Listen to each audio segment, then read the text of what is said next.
Hello once again, Jose Rodriguez here. I'm waiting for my grandson. It is Friday the 15th of May. Remember when I told you Wednesday about PRISM possibly putting out a new update? Well, they're putting out another one. And I made a joke about when are they going to do 190, and I think that's what's coming uh, in the next day or so. So I'm not even going to bother to use the current one that I installed, 180. I'm going to go ahead and wait. It is supposed to have an improvement for auto gamut colors. In other words, what happens with auto gamut colors, and a profile may be able to help, although printers have a limitation uh, depending on their inks, their formulation, their accuracy, their chromatic accuracy, let's just say that. And of course, the print engine, how, with a limited set of colors, how do you mix little droplets of ink? Let me open up the window here. A little bit warm today. 70 all of a sudden. It was chilly this morning. How do you mix, say, 6 colors or 5 or 8 or even 12 and generate what your monitor is able to display with just simple 8-bit imagery, 16.5 million colors, hues, values, shades, whatever you want to call it, over 16 and a half. And you're trying to do that with, say, at the most 12 tubes of paint and a brush and a palette. Imagine that.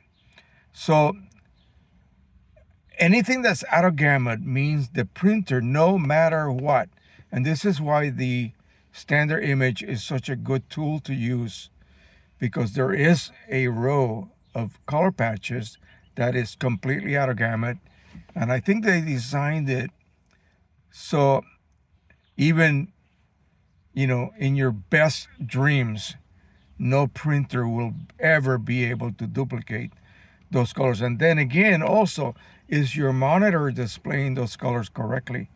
Are they too far out of gamut for even your monitor to be able to display them, let alone, your printer? Well, this new version will handle slightly out of gamut colors a little bit better.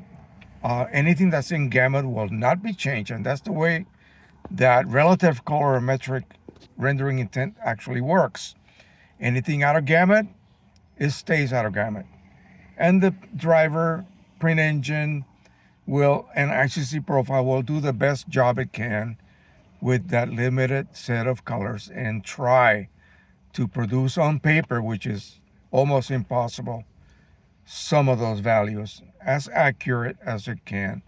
So apparently, version 190 has improved on the bringing slightly out of gamut colors into gamut so that they can at least be reproduced as you may see them by your monitor. But you don't know which ones are actually the ones that are being brought in, okay?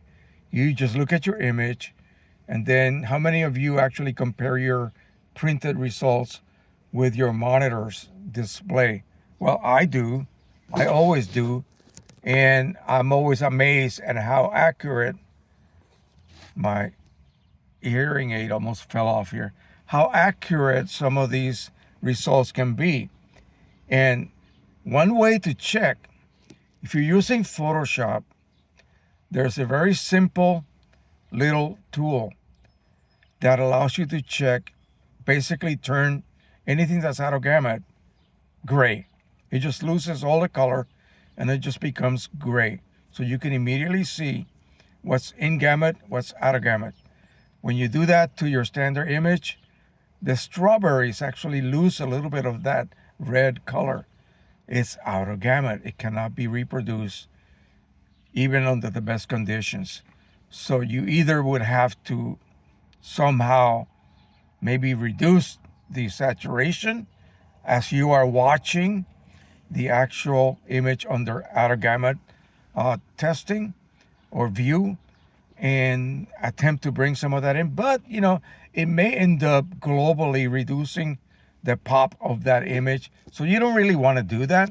You could, selectively adjust some of the colors. But what I like to do rather than do that is to make sure that when I do a gamut check on my images that I got done editing, none of them are out of gamut.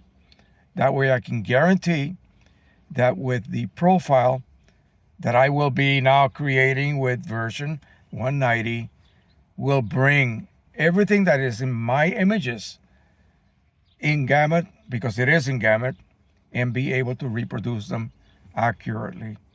Check your images. Check the gamut possibility of some of those colors being outside that little gamut bubble. I call it an amphitheater, and you have, say, several rows of seats. They're all circular. Z to A. A is right in the center, looking at the singer, and every seat gets an assigned color code. And so if you are this color with that code, you have to sit on a specific seat, a specific row, a specific seat number.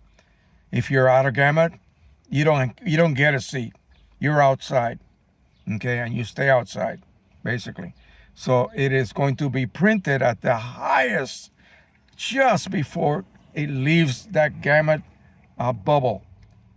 Whatever color it is, red, green, blue, yellow, I don't care what it is going to reproduce on paper as that very last, almost out of gamut, yellow, green, blue, purple, whatever it might be.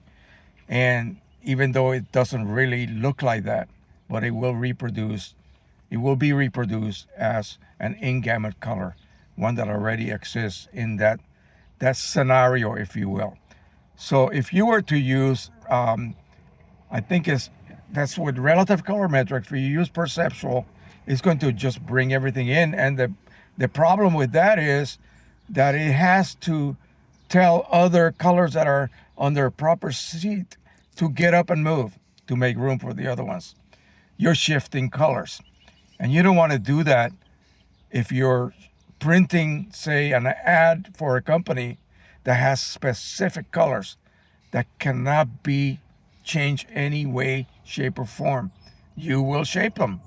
You will change them, And, that would not be very good for your reputation. Imagine. And so you just want to always use perceptual. Make sure your colors are in gamut.